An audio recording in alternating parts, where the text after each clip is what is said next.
Good evening, I'm Klaudia Czerwińska and you're watching World News Tonight live from Warsaw. This is another Russian deception, says President Volodymyr Zelensky. The shape of Monday's meeting between Ukrainian and Russian delegations in Istanbul is still unclear. First, Moscow issued an invitation. Now the Kremlin wants to set conditions. We will have more on that in just a moment. But before we dive in, the latest headlines. Could Polish defense company strike a deal with Japan to have Polish drones protect the Japanese skies? Bulgarian president pushes for a euro adoption referendum while facing opposition from parliament. A Middle Eastern investment in Montenegro could result in issues with the country's EU accession process. On Wednesday, Russia proposed that Ukraine hold another round of peace talks in Istanbul on June the 2nd. And even though little time is left, Ukrainian officials have not yet seen a copy of the memorandum drafted by Moscow. The question remains, is this an attempt to reach some sort of an agreement, or is Russia simply playing for time again? Kazimierz Łysiak has this report. Istanbul is yet again preparing to be the stage for negotiations between Ukraine and Russia. Vladimir Medinsky, the aide to President Putin, is again going to lead the Russian delegation on Monday. The Russian side, as agreed, has promptly developed a relevant memorandum which sets out our position on all aspects of reliably overcoming the root causes of the crisis. But what will be included in this memorandum remains a mystery, as the Russians decided not to share any further details. Frankly, neither we in Ukraine nor Turkey as the host country have any information about Russia's so-called memorandum. For some reason, the Russians are hiding this document. Frankly, it's an absolutely bizarre position. Without the United States leading the peace process, it is now up to the warring countries to negotiate directly. Even though Kyiv agreed to an immediate truce already in March, it is Moscow which refuses to end the fighting here and now. Something which US President Donald Trump refuses to acknowledge. And you and your team deal with a very stubborn Vladimir Putin. And Zelensky. Yeah. But do you look at this very conflict? Stubborn Zelensky too. According to unofficial reports, one of the key points for Russia is to put an end to Ukraine's NATO aspirations. But as is typically the case with any of Putin's demands, there is likely more to it than meets the eye. It's not simply just about Ukraine for him. He wants to completely reshuffle the European security architecture. And this is why most countries in the region, especially countries on NATO's eastern flank, are so strongly supportive of Ukraine. Poland and other countries on NATO's eastern flank have indeed been advocating for stronger measures aimed at forcing Russia's hand. One such measure could be stronger sanctions from the US. And as Russia keeps stalling, the Americans are growing impatient. As the Senate begins to move, you'll hear more from President Trump. I think he's reached a point now where he is looking for concrete action by Russia, and unfortunately, nothing has happened. That's Republican Senator Lindsey Graham, the person behind the new sanctions bill targeting Russian oil and the countries purchasing it. While visiting Kyiv on Friday, he announced the US Senate will be working on the new measures next week. In combination with the new EU sanctions, the hope is to finally get Russia to stop its illegal invasion, at least temporarily. But with Vladimir Putin at the helm, it's easier said than done. For TVP World, I'm Kazimierz Łysiak. Today marks the 1,197th day in the full-scale Russian invasion of Ukraine. Moscow has carried out another massive attack using hundreds of drones and missiles. This is yet another sign of the intensification of hostilities. We now move to Kyiv to our correspondent Oz Kateji. So, good evening, Oz. What were the targets? Tell us more about what happened on the ground. So we had 107 attack drones launched onto the territory of Ukraine and at least 5 missiles by Russia. A smaller attack than has been over the last few weeks, but still quite a large attack if looked at over the course of the whole war. Now, according to the Ukrainian authorities, Kharkiv, Sumy, and Donetsk were the places most targeted. That's in the north and east of Ukraine. Now, the Ukrainian Air Force did intercept those missiles, and about half of those drones were successfully intercepted, the attack drones. So a relatively successful night for the Ukrainian Air Force, but the question of how long their air defense supplies will carry on for until they receive new substantial aid packages from the US remains to be seen. Now, there has also been a warning from Ukraine's Commander-in-Chief, Alexander Syrsky, who said that the Russians are amassing further troops on that northern border, targeting Sumy Oblast, which they're afraid there's going to be much more of a stronger jut into Ukrainian territory there from the Russian side. They also say that there's increased activity in Zaporizhia, in the center of Ukraine, with the Russians pushing up from the south, and more assaults planned in the Donetsk region. So a multi-pronged assault happening on Ukraine while these talks are underway, coming from the north, the south, and the east of Ukraine. Russia pushing in three directions as we look all eyes to Monday in Istanbul. Back to you in the studio. Thank you so much. That was Oz Kataji reporting live from Kyiv. Polish drones have already proven their combat worth on Ukrainian battlefields, and now an opportunity arises for Polish UAVs to protect Japanese skies. As we speak, the Japan Defense Fair is taking place, opening new opportunities for Polish technologies to enter Japan's impressive $30 billion defense market. This could open up new economic opportunities for Poland. Marek Steele tells the story. UAVs in action. Drones have become a critical element of modern warfare, and Ukraine has made extensive use of this technology in its battle against Russia. Some of those drones are of Polish origin. A private-owned Polish company, WB Electronics, is the country's leading manufacturer of reconnaissance UAVs, and since recently, also kamikaze drones. It's used by commanders to learn the location of friendly and enemy units on the battlefield. Its secondary task is aiding artillery, finding targets and correcting fire directions. The Polish-made technology has become an export hit not only in Ukraine, with sales to India, Georgia, Turkey, and the United Arab Emirates. The drones have gained extensive operational experience in Ukraine. Practically all of WB's flying platforms have been deployed there, including the Fly-Eye reconnaissance drones and the War-Made Strike UAVs. These are battle-proven systems. They've already been tested in real combat conditions, and now we have a clear picture of how they perform in the field. Now the company presented Fly-Eye and War-Mate at the recent Japan International Defense Fair. They are hoping to secure new contracts. We've showcased more than once that we're able to deliver in weeks. Certainly not years, not months. We, for example, towards the end of last year, we've delivered a few hundred of these same platforms to the Korean army. South Korea and Malaysia are not the only Asian countries to use systems provided by the Polish company. The Japanese army is soon expected to start testing drones made by WB, and the demand for such equipment in Asia is high.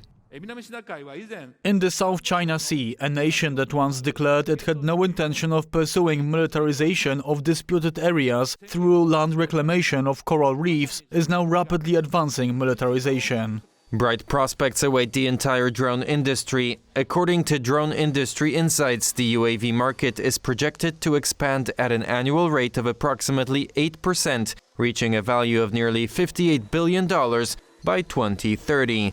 For TVP World, I'm Marek Steele. Funerals were held on Friday afternoon for the female migrants, including children, who tragically died when their boat capsized near the Canary Islands. The accident occurred just meters from the shore, cutting short the hopes of those seeking a better life in Europe. Sonia Gatabiszczan reports. The last goodbye. Funerals for female migrants, including children, were held on Friday after a boat near Spain's Canary Island capsized earlier in the week. The incident occurred in close proximity to the shore and was witnessed by local residents. I heard screams and didn't hesitate. Like any citizen faced with an emergency or an accident, I got in my car, rushed to where the boat was, and helped however I could. The local community's response was instrumental in assisting the survivors. According to Spain's Maritime Rescue Service, as the rescue vessel escorting the boat to the harbor got closer to it, the passengers rushed to one side, causing the boat to capsize. As soon as we saw the boat begin to tilt to one side and capsize, the first thing we did was throw flotation devices to save as many people as possible. 2024 was the year of record arrivals of migrants from West Africa to the Canary Islands, but the numbers fell this year. The Atlantic route is particularly unsafe due to rough waters, which can easily capsize the fragile boats, often used by migrants. We are looking at people for whom it will be very difficult to achieve a life equal to ours. They see what our day-to-day lives are like. They fight for that, and they don't mind risking their lives at sea. Migration is a phenomenon that will be very hard to stop. There will always be a more developed country, and there will always be people with dreams, searching for a better life. The waters near the El Hierro island where the capsizing occurred have been particularly rough in the recent days. This was the most recent tragedy to take place on the Canary Islands route, which claimed over 10,400 lives last year. For TVP World, I'm Sonia Gatobiszczan. Ahead of a key European Commission meeting on Wednesday about Sofia's adoption of the euro, political divisions in Bulgaria are deepening. The president is continuing to push for a referendum on the issue, despite his proposal being dismissed by the parliamentary speaker. But as John Todd now reports, the country is not united either. John has more on the domestic dispute over euro adoption in Bulgaria in his latest report. Activists against Bulgaria's planned adoption of the euro in action earlier this year. They're fighting moves to swap out the Bulgarian lev and calling for a referendum on the issue. President Rumen Radev has heard that call and is pushing Parliament to hold a national poll on the euro's planned introduction, accusing political leaders of failing to listen to the electorate. But members of Bulgaria's ruling coalition say Radev is meddling in the matter for political gain. I've made my party hostage just to get into the Eurozone. I'm forming all kinds of majority coalitions just to implement the necessary laws. I know we can't expect gratitude from these people, but we should at least get some basic respect. Economists say that Bulgaria, whose lev currency has long been pegged to the euro, would attract more foreign investment if it adopted the single currency and would secure credit ratings upgrades that could cut its debt financing costs. Inflation will decrease when we enter the Eurozone. Our incomes will grow because Bulgaria was and still is on a currency board. Lithuania is an example of this. If you look at their statistics and those of many other countries, you will see that their incomes and opportunities rose by 100% in the span of a couple of years. Surveys show the country is divided on the issue. While around a third of the population believes there are benefits, a similar amount says they will be worse off with the euro. The European Commission meets on Wednesday, when it is likely to give Bulgaria the green light to take up the euro currency from the start of 2026. That's only likely going to add fuel to the fire for those campaigning against adopting the euro. John Todd for TVP World. Is a large-scale United Arab Emirates real estate development going to undermine Montenegro's EU accession bid? According to the EU's Commissioner for Enlargement, this multi-billion-dollar investment could have repercussions, potentially leading to the destruction of cultural and natural heritage and the displacement of minorities. Aisha Badji breaks down the latest from Montenegro in her report. Montenegro, known for its beautiful beaches, rich wine culture, and a growing reputation as one of the EU's most promising candidate countries, a shining star in the enlargement process. It is inspiring to see how Montenegro has advanced on its European path. But that trajectory may now be under serious threat. A proposed $35 billion luxury resort development by an Emirati investor along one of Montenegro's most untouched coastal stretches has sparked alarm. The Ulcini region is not only a vital ecological zone, but also home to a vulnerable ethnic minority community. The EU Commissioner for Enlargement has explicitly raised concerns over the opacity of the investment agreement. All international agreements Montenegro signs should be in line with the national constitutional and legal framework, the EU acquis. The agreement on cooperation in the field of tourism and real estate development prima facie does not contain provisions detailed enough to be in conflict with the EU acquis. The EU acquis communautaire, particularly in areas like public procurement, competition law, environmental protection and minority rights, forms a cornerstone of accession negotiations. Montenegro and Albania have a challenging path ahead of them in terms of European integration, and this is one of the most important common goals of Albania and Montenegro. Local communities voiced their opposition when the deal surfaced in April, and now Parliament is debating its ratification. Just this week, 86 NGOs and activists appealed to parliamentarians. By violating public procurement rules, competition standards and environmental protection, the adoption of this agreement directly threatens our European path and EU accession process. We call on you to make a decision in accordance with the interest of the citizens you represent and protect the future of Montenegro by voting against the agreement. Montenegro's government has boldly pledged to wrap up negotiations by 2026 and become full EU member by 2028. If we want to fulfill your ambitious goals, closing still 25 chapters until the year of 26, we will have to work hard, and we will. Now Montenegro stands at a defining moment, caught between the rapid influx of foreign capital and the slower, rule-bound EU accession. What lawmakers decide in the coming weeks could shape not only the coastline, but the country's European future. Reporting for TVP World, I'm Aisha Badja. As the Russia-Ukraine meeting in Istanbul is around the corner, what will be included in the memorandum offered by Russia remains a mystery, which is a cause for concern for the Ukrainian officials. Meanwhile, Russian attacks on Ukraine continue. What is to be expected from the Monday meeting, and why is Russia keeping the memorandum a secret? Vladimir Dubrovsky, senior economist at Case Ukraine Center for Social and Economic Research, joins me now to unpack all this. Good evening. So thank you for joining me on the program here on World News Tonight. Let's take a look at the memorandum first. So Russia does not want to disclose the memorandum to any other side of the discussion. Is this a clear sign that the Kremlin is not willing to have anything agreed upon on Monday? Good evening. I think that anyway, whatever they would include in their memorandum, it would be unacceptable for Ukraine, because there is currently no common place between Ukraine and Russia. Russia wants to destroy Ukraine, or at least subordinate it on the conditions that are unacceptable for any sovereign country, and Ukraine wants to stay sovereign.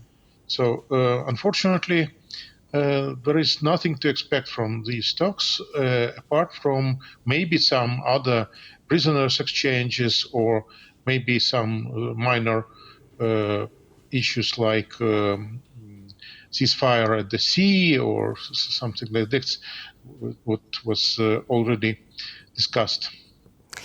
You mentioned that there is nothing possibly coming out of this meeting, and yet the meeting is taking place, and we know that there are representatives from Europe that are also going to take part. So is there really nothing that we can expect from this meeting? I mean, we're trying to get closer to a possible ceasefire and peace negotiations after all. A ceasefire could be achieved if both sides want it. Now Ukraine wants a ceasefire because Russia is ready for another offensive, and probably Ukraine would be better off if the ceasefire occurs now. Ukraine can even agree on a ceasefire that would be prolonged, like in the so-called Korean case, without any peace agreement, but for a long time. But this is absolutely unacceptable for Russia, because if there would be unconditional ceasefire, then Ukraine would be free to join any military unions, achieve foreign military assistance, and so on, and become sufficiently strong that Russia could not advance any further. As I said, Russia wants to subordinate Ukraine or to just dissolve it and swallow it. So, Russia is not going to, at least Putin is not going to give up with these goals, because he is in the position of a leader of a mafia state, and a leader of a mafia state cannot step down, it cannot retreat. I mean, Moscow does not seem to be taking any note of any sort of meetings that are taking place. I mean, we're seeing constant attacks on Ukraine on a daily basis, which we reported on here on TVP World. What do you think has to happen for Vladimir Putin to be pushed into the corner by the US, by Europe perhaps, by the combination of the two, for Russia to actually want to push back from its maximalist demands? I believe that only a threat of the magnitude comparable to the threat to his regime that he would face if he now sees the fire without reaching the so-called goals of the SVO, only such threat could be sufficient to make it more compliant, because this is a question of his regime's stability. It is a question of him being in power, and in Russia, losing power means losing everything. So the loser loses it all, and the winner takes it all. And for Putin, yes, there is such a threat. It is a threat of his coming from his. From the fragility of his vertical of power, which is in turn is based on the rents coming from oil exports and primarily maritime exports through the sea. If, for example, the price cap would be imposed indeed as it should be and enforce it well, and all of the leakages would be sealed and so on, and it would be lowered lower than $30 per barrel, then I think Putin would have a very tough choice. He would be put in a fork. I'm more skeptical about the bill that is now offered by Lindsey Graham and Richard Blumenthal in the U.S. Senate, because this bill seems to be not a credible threat, because I can hardly imagine, it is inconceivable that the U.S. would impose 500% tariffs on China, on India, on its friends, Slovakia and Hungary, that still buys Russian oil. And so I'm afraid that this would be a good signal, but as such, this bill could be not effective enough to press Putin for the real peace negotiations or even withdrawal from Ukraine. I would like to go back to the meeting, which is set to take place in Istanbul on Monday. We know that a number of European leaders are going to be there. We know that President Trump is also growing frustrated with Russia, quote, unreasonableness. We are also looking at Keith Kellogg speaking on Friday during an interview for the ABC News, actually warning Mr. Witkoff about listening to European leaders first before listening to Vladimir Putin. And knowing that there's been some controversial statements from Mr. Witkoff that seem to be pro-Russian, does this mean that the U.S. administration is actually divided when it comes to the subject of Ukraine and the potential ceasefire? I hope so, because otherwise, if it would be somehow occupied with Witkoff and his party, it would be a worse scenario. I think Mr. Rubio and Mr. Kellogg are skeptical about Witkoff's very rosy view on Russia and Putin. And this gives some hope, although even Mr. Kellogg says that, for example, Ukraine would never be a part of NATO, and this would be a good compromise with Russia. This is one of the parts of Russian ultimatum.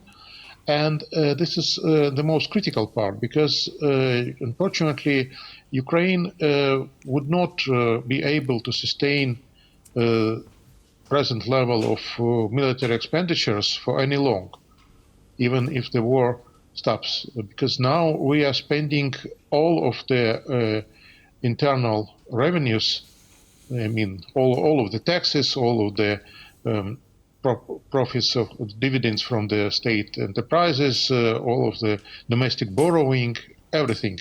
We are spending only on the army, and this is not enough, because we also need dozen billions of dollars of foreign military aid in order to sustain the present level. And this is unsustainable in the long run.